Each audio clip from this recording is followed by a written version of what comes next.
पैसों के लिए गरीब माँ ने बेची कोक। मानव, मुझे बहुत डर लग रहा है। रिपोर्ट ठीक तो आएगी ना? पता है मम्मी जी कितनी आस लगा कर बैठी हैं। तुम क्यों इतना टेंशन ले रही हो? सब कुछ अच्छा ही होगा।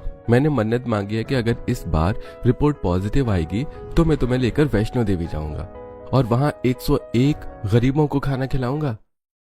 मानव अपनी पत्नी अर्चना को दिलासा दे रहा होता है कि तभी डॉक्टर केबिन से नर्स बाहर आती है। आप ही मिस्टर एंड मिसेस कपूर हैं? डॉक्टर आपको बुला रहे हैं। मानव अर्चना का हाथ पकड़ता है और अब वो डॉक्टर के केबिन में जाते हैं और बैठ जाते हैं। डॉक्टर साहब, रिपोर्ट में क्या है? इस बार सब ठीक है ना? मैंने आपको पहले ही कहा था कि अर्चना कंसीव नहीं कर सकती। इनके बच्चीदानी में प्रॉब्लम है, इसीलिए ये कभी भी बायोलॉजिकल तरीके से बच्चा नहीं पैदा कर सकती। आज के टाइम पर बच्चा पैदा करने के काफी सारे ऑप्शंस हैं। आप आईवीएफ करवा सकते हैं या तो अनाथ आश्रम से भी बच्चा गोद ले सकते हैं। डॉक्टर, अपना बच्चा तो अपना बच्चा होता है ना, और मैं अपना बच्चा अपने कोख से जन्म देना चाहती हूँ। कोई तो इलाज होगा, कोई तो ऑपरेशन होगा, यहाँ नहीं तो कहीं बाहर। मैं आपकी प्रॉब्लम समझ सकती हूँ, मैं भी एक औरत हूँ। अगर कोई ट्रीटमेंट होता तो मैं बता देती, लेकिन इसका कोई सॉल्यूशन नहीं है। अर्चना रोने लगती है, जिसे देखकर अब मानव अर्चना को संभालता है और उसे लेकर घर आता है। हॉल में बैठी अर्चना की सास जब उसे इस तरह से देखती है तो सब समझ जाती है। क्यों रो रही है? मत रो, माता रानी है ना, वो एक दिन सब ठीक कर देंगी। शादी को 6 साल हो चुके और अभी तक मैंने आपको कोई खुशखबरी नहीं दी। डॉक्टर ने साफ साफ मना कर दिया। लगता है मेरी किस्मत में बांझ रहना ही लिखा है। अर्चना की शादी को 6 साल हो चुके थे, लेकिन अभी तक वो मां नहीं बन पाई थी। पर इसके बावजूद भी अर्चना की सास और पति उसका साथ नहीं छोड़ते और उसे हमेशा सपोर्ट करते हैं। इसी तरह वह हफ्ता भर बीत जाता है। अर्चना बाहर से शॉपिंग करके घर आई होती है और देखती है कि घर पर उसकी 2 पड़ोसन और एक बाबा बैठे हुए हैं, जिन्हें देखकर। अरे आंटी, आप नमस्ते। ये आपके साथ बाबा कौन है? हम कब से तेरा इंतजार कर रहे थे। अरे ये एक बहुत सिद्ध बाबा हैं। आज तक जिन जिन लोगों की इन्होंने पूजा करवाई है ना, उनकी सारी परेशानी हल हो गई है। धन दौलत से जुड़ी हो, शादी से जुड़ी हो या बच्चा ना हो रहा हो, तेरी भी तो यही दिक्कत है ना। फिक्र मत कर, ये ऐसी पूजा करवाएंगे जिसके बाद तुझे महीने के अंदर ही खुशखबरी दे देगी। अगर ये लोग इतना कह ही रहे हैं तो कर लेते हैं पूजा। क्या पता यही तेरी परेशानी का उपाय हो। अपनी सास की बात मानकर अर्चना पूजा के लिए तैयार हो जाती है और थोड़ी देर में वो बाबा पूजा की सामग्री के लिए सारा सामान ले आते हैं और घर के आंगन में बैठकर पूजा शुरू कर देते हैं। वो बाबा इस पूजा के लिए एक छोटे से बकरे की बलि देने वाले हैं। ये देखकर अर्चना, ये आप क्या कर रहे हैं? रुक जाइए, इस मासूम जानवर की क्यों बलि दे रहे हैं? यही तो इस प्रकृति का नियम है। एक जाएगा तभी तो कोई दूसरा आएगा। माता बलि से ही खुश होती हैं।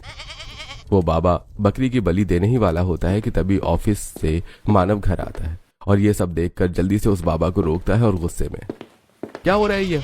माँ, ये बाबा कौन है? और अर्चना, तुम क्यों यहाँ पर बैठी हुई हो? बेटा, ये एक सिद्ध बाबा है। अगर ये इस बकरी की बलि देंगे तो अर्चना 6 महीने के अंदर ही खुशखबरी दे देगी। हाँ बेटा, सही कह रही है तेरी माँ। बंद करिए आप सब लोग ये बकवास, और जैसे इस बकरी को लेकर आए हैं ना, वहीं छोड़कर आइए। कोई बलि नहीं दी जाएगी मेरे घर में। और अर्चना, तुम कब से इन चीजों में मानने लग गई? और माँ, आपको अगर इतना ही बच्चों की इच्छा हो रही है तो ला देता हूँ अनाथ आश्रम से एक बच्चा, लेकिन मेरी बीवी इन चीजों में नहीं बैठेगी, समझे आप लोग? मानव अर्चना का हाथ पकड़ता है और उसे सीधा कमरे में ले जाता है और इस तरह अब कुछ दिन गुजर जाते हैं। लेकिन अर्चना के दिल में अभी भी मां बनने की एक चाहत थी, जिसे वो चाहकर भी पूरा नहीं कर पा रही थी। तो वहीं दूसरी तरफ अर्चना के शहर से कुछ ही घंटे की दूरी पर बसे रामपुर नाम के एक छोटे से गांव में अर्चना की सहेली शीतल। ओ कलमोही, तू अभी तक यहीं पर है, काम पर नहीं गई? अरे अगर जाकर लोगों के घरों में बर्तन नहीं धोएगी तो इस घर में 4 पैसे कैसे आएंगे? शादी के साल भर के अंदर ही मेरे बेटे को खाकर बैठ गई है। जब से आई है सिर्फ मनहूसियत फैला रखी है तूने। आप क्यों हमेशा भाभी को ताने देती रहती हैं? भैया की मौत एक हादसे में हुई थी, इसमें इनका क्या कसूर? और जिस तरह आपने एक बेटा और मैंने अपना भाई खोया है, इस तरह भाभी ने भी तो अपना पति खोया है। ये चाहती तो मायके जाकर दूसरी शादी कर सकती थी, लेकिन इन्होंने यहाँ रुककर हमारा ख्याल रखने का फैसला किया। और आप हैं कि इस मनहूस की वजह से तुम मुझसे जुबान लड़ा रही है। मेरे बेटे के गुजर जाने के बाद क्या हालत हो गई हमारी। लोगों के घरों में झाड़ू पोछा करके हमें अपना गुजारा करना पड़ रहा है, और तू अब क्या खड़ी खड़ी घूरती रहेगी या जाकर काम करेगी? शादी के साल भर के अंदर ही अरुण की ट्रक चलाते हुए एक हादसे में मौत हो जाती है। जिससे ना ही शीतल अपनी शादीशुदा जिंदगी जी पाती है और ना ही मां बन पाती है। तो वहीं आज शादी के सालों के बाद भी हर रोज उसे अपनी सास संगीता से ताने सुनने को मिला करते थे। ऐसे ही एक दिन, संगीता तुम घर पर ही हो, चलो अच्छा है, परसों मेरी बहू की गोद भराई की रस्म है, तुम और प्रीति जरूर आना। हाँ हाँ क्यों नहीं, हम जरूर आएंगे, तुम्हारी बहू भी तो मेरी बेटी जैसी है। लेकिन एक बात याद रखना, अपनी बहू को मत लाना। भले ही शादी के साल भर के अंदर पति के गुजर जाने के कारण वो मां नहीं बनी, लेकिन अब वो एक बांझ कहलाएगी।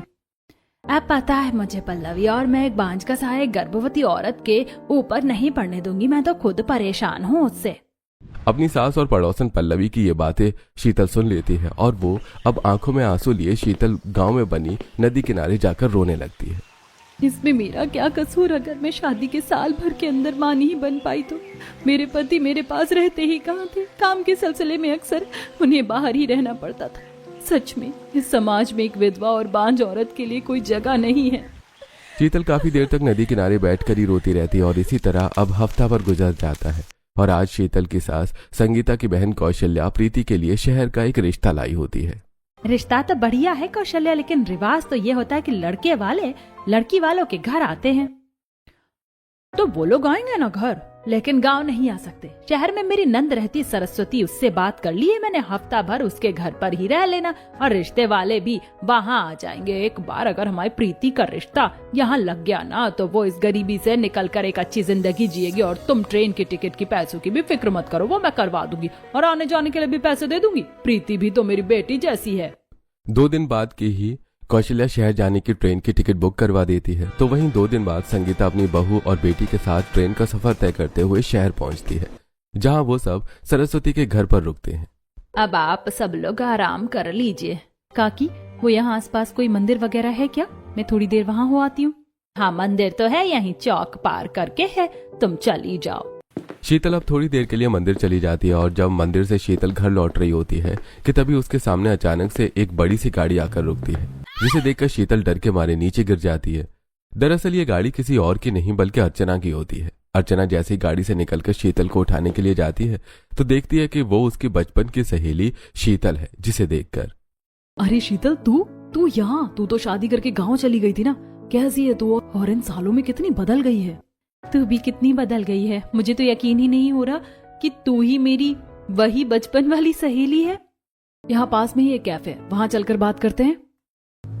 अर्चना शीतल को कैफे में ले जाती है, जहां वो काफी सारी बातें करती है और बातें करते करते शीतल के साथ हुए हादसे के बारे में भी अर्चना को पता चलता है। तूने ससुराल वालों के लिए इतना कुछ किया, लेकिन फिर भी तेरी सास तुझे ऐसे ताने मारती है। मैं होती तो कब का अपना ससुराल छोड़ देती, लेकिन मैं ऐसा नहीं कर सकती ना। वैसे तू बता, शादी को भी इतने साल हो गए, तेरा कोई बच्चा है? बच्चों का नाम सुनते ही अर्चना की आंखें भर आती हैं और अब वो शीतल को सारी बात बताती है। शीतल, मैंने काफी कोशिश करी लेकिन कोई भी सॉल्यूशन नहीं निकला। लगता है मैं कभी माँ नहीं बन पाऊंगी। भगवान अगर एक रास्ता बंद करता है तो उसके बदले 100 रास्ते खोलता है। वो तो है, मैं भी इसी उम्मीद में हूँ। वैसे मुझे डॉक्टर से मिलने जाना था, तो तू मुझे अपना नंबर दे दे, हम कांटेक्ट में रहेंगे। शीतल अर्चना को अपना कीपैड फोन का नंबर दे देती है और अब अर्चना डॉक्टर के पास जाती है। अर्चना, आईवीएफ हर 10 कपल में से 1 कपल करवा रहा है। इंडिया में अब ये नॉर्मल हो चुका है। तुम भी क्यों ना ये प्रोसेस करवा लो, इससे अंश तुम्हारे पति का रहेगा, बस कोख किसी और की होगी। अगर मैं आपकी बात मान भी जाती हूँ तो मैं ऐसी औरत कहाँ से लाऊंगी जो मुझे पैसों के लिए अपनी कोख बेच सके। आजकल हर किसी को पैसे की जरूरत है, तुम्हें भी कोई ना कोई ऐसी औरत मिल ही जाएगी। घर आकर भी अर्चना डॉक्टर की इन बातों को सोचती रहती है कि तभी एकदम से उसे शीतल का ख्याल आता है और अब अगले दिन अर्चना शीतल को कॉल करके उसी मंदिर में बुलाती है और उसे सारी बात बताती है। मैं जानती हूँ एक औरत के लिए उसकी कोख क्या मायने रखती है, लेकिन मैं तुझे इसके बदले पूरे 25 लाख रुपए दूंगी। तूने मुझे अपनी घर की हालत बताई है, इन पैसों से तो अपने घर के हालातों को ठीक कर सकती है, अपनी सास को एक अच्छी जिंदगी दे सकती है और खुद भी एक अच्छी जिंदगी जी सकती है। जरा सोच इस बारे में। काफी देर तक शीतल अर्चना की बातों को सोचती है और मैं तुम्हें अपनी कोख बेचने के लिए तैयार हूँ। कम से कम इससे मेरी सास और नंद की जिंदगी तो संवर जाएगी और शायद फिर मेरी सास मुझे ताने ना दे। सिर्फ अपने ससुराल वालों की एक अच्छी जिंदगी के लिए शीतल अपनी कोख बेचने के लिए तैयार हो जाती है। तो वहीं अर्चना मानव को भी इस चीज के लिए मना लेती है और अगले दिन शीतल फिर से मंदिर जाने का बहाना करके अर्चना के साथ डॉक्टर के पास चेकअप के लिए जाती है और शीतल के चेकअप के बाद ये बेबी कंसीव कर सकती है, बस आईवीएफ प्रोसेस चालू करने की देरी है।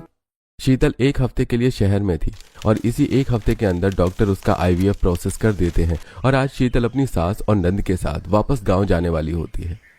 15 से 20 दिन में इस आईवीएफ प्रोसेस का असर दिखेगा। तुम अपना ख्याल रखना और किसी भी चीज की जरूरत हो तो फौरन मुझे कॉल कर देना, मैं आ जाऊंगी। हम तुम्हारे ये एहसान कभी नहीं भूल सकते। तुम नहीं जानती कि तुम हमारे लिए क्या कर रही हो।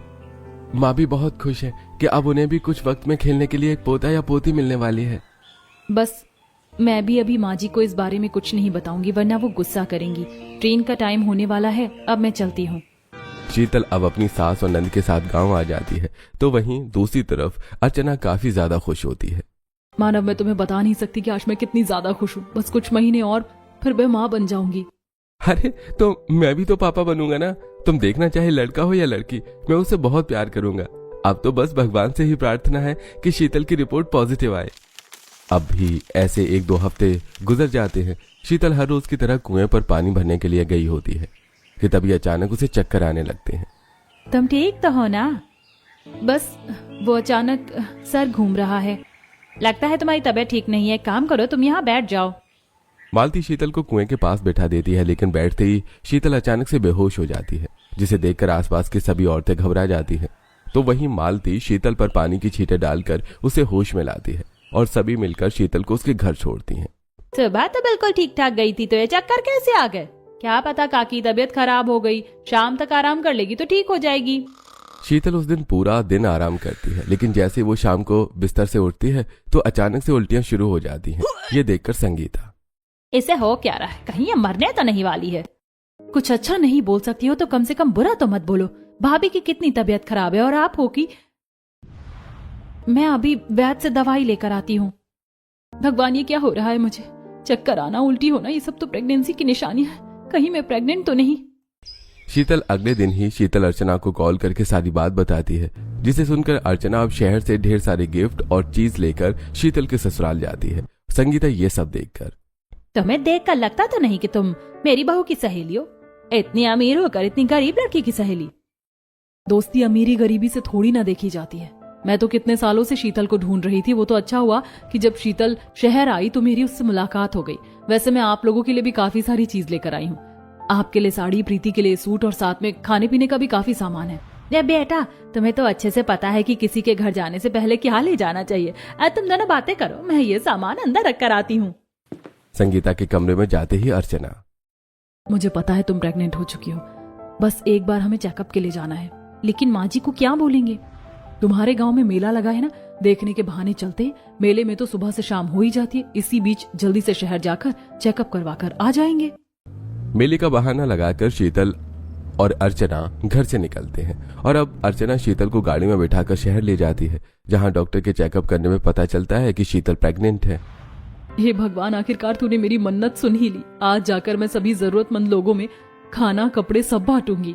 जैसे है अर्चना ने मुझे बताया, मैं भागा भागा ऑफिस से आ गया। शीतल, थैंक यू सो मच।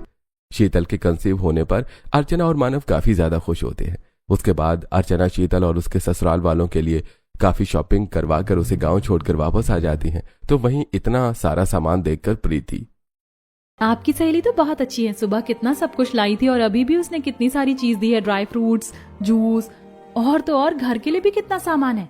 अरे अब इसे लेकर खड़ी रहेगी या मुझे देगी? इन ड्राई फ्रूट्स को तो देख भी मत लियो, इसे सिर्फ मेरी बेटी खाएगी। ये सब शीतल अपने ससुराल वालों के लिए कर रही थी, लेकिन उसकी सास उसकी जरा भी कदर नहीं करती थी।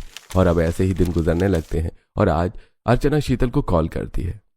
कैसी हो तुम? और जो मैंने तुम्हें चीज दिलाई थी तुम वो खा रही हो ना? हाँ बाबा, मैं खा रही हूँ। मुझे भी इस बच्चे का उतना ही ख्याल है जितना तुम्हें है। कोक भले ही तुम्हारी है, लेकिन उसके अंदर जो जान पल रही है वो मेरी है। वैसे तुम घर का कुछ काम तो नहीं करती ना? डॉक्टर ने स्पेशल मुझे बोला है कि शुरुआती महीने में तुम्हें अच्छे से अपना ख्याल रखना है। हाँ, मैं ज्यादा काम नहीं करती, बस थोड़ा बहुत कर लेती हूँ। अब शीतल अर्चना को नहीं बताती कि उसके सास उसे कोल्हू के बैल की तरह सारे काम करवाती है। महारानी, कल से देख रही हूँ बस बिस्तर पर पड़ी हुई है। नहीं मर रही, तू जाकर काम कर ले। घर का काम भी यूं ही पड़ा है। माँ, मैं कर देती हूँ घर का काम। भाभी की तबीयत ठीक नहीं है। कोई जरूरत नहीं है। 2 दिन से ये काम पर भी नहीं गई। जल्दी से उठकर झाड़ू पोछा कर और खाना बनाकर काम पर जा।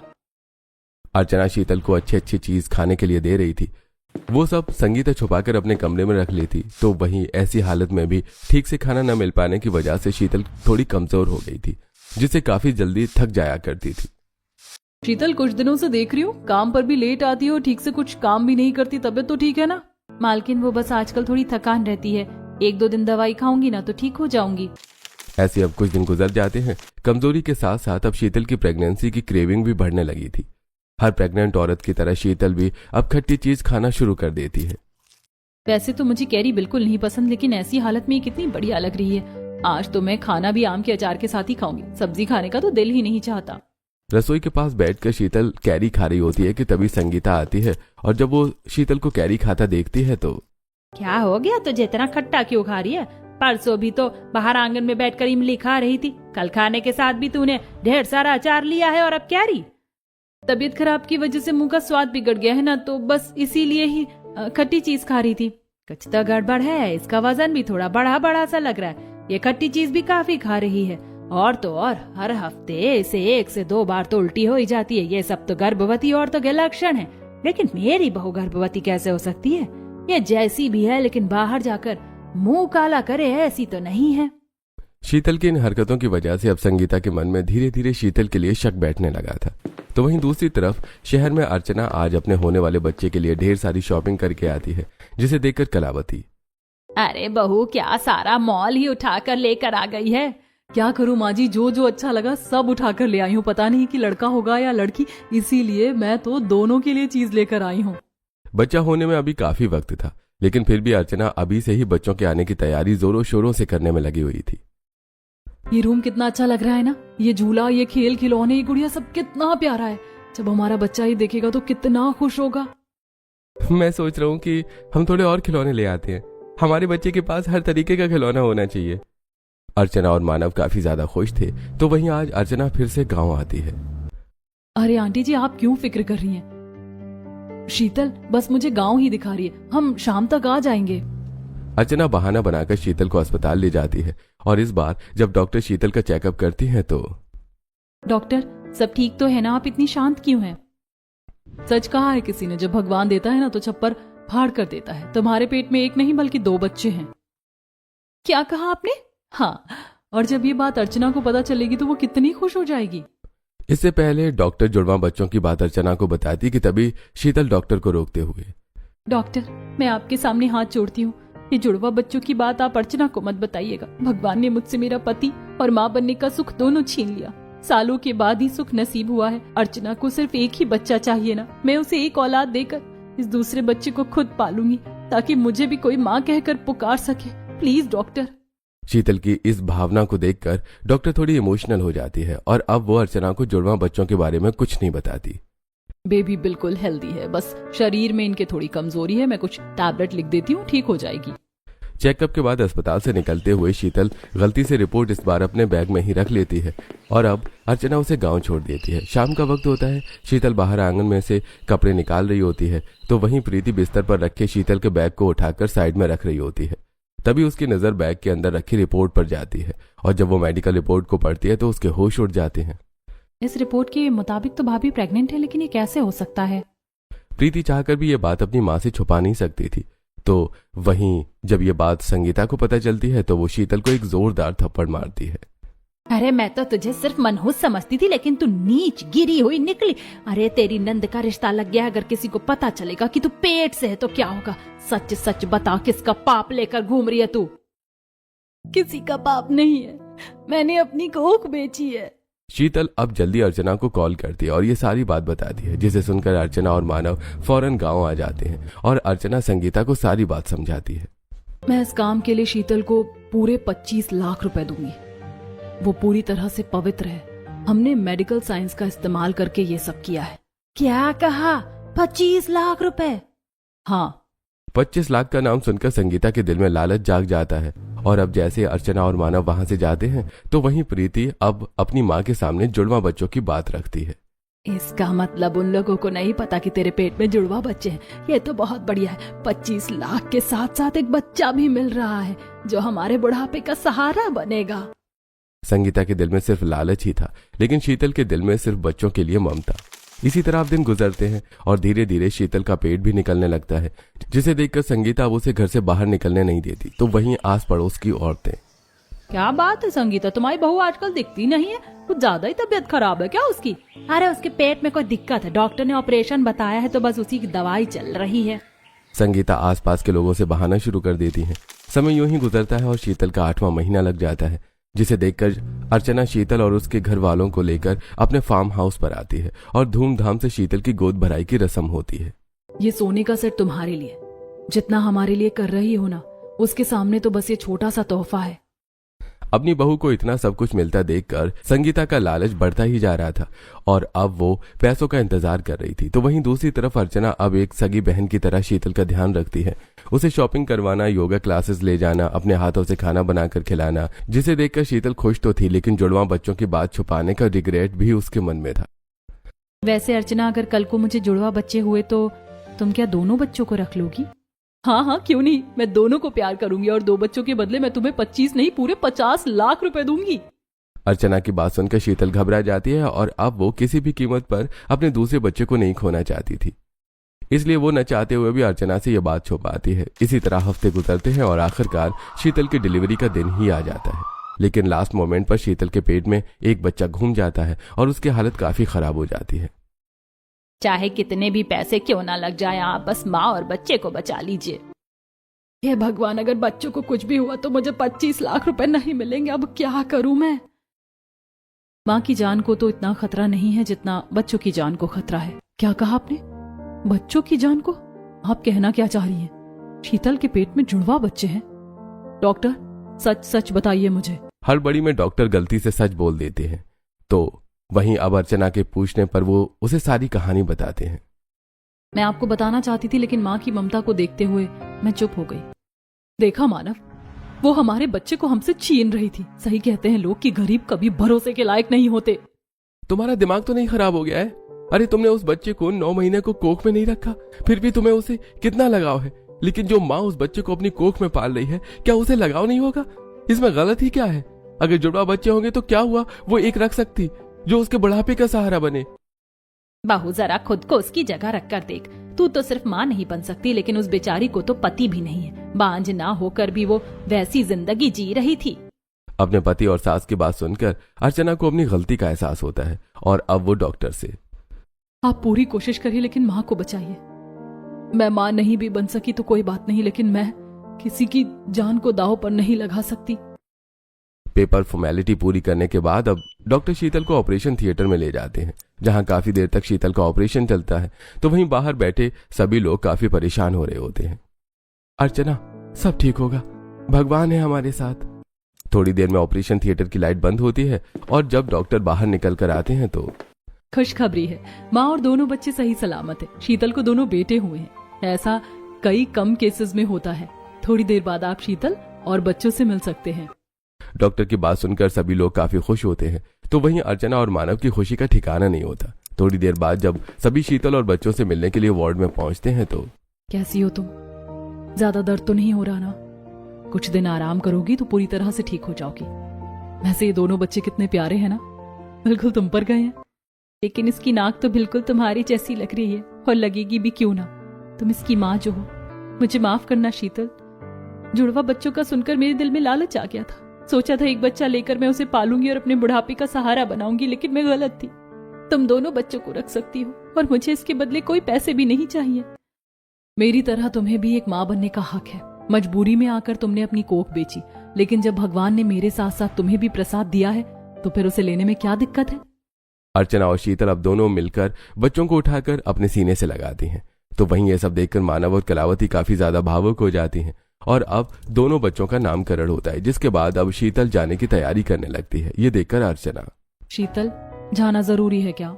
जब तुम बच्चे के साथ गांव पहुंचोगी तो तुम कितने लोगों के सवालों का जवाब दोगी? उस गांव में भी कुछ नहीं रखा।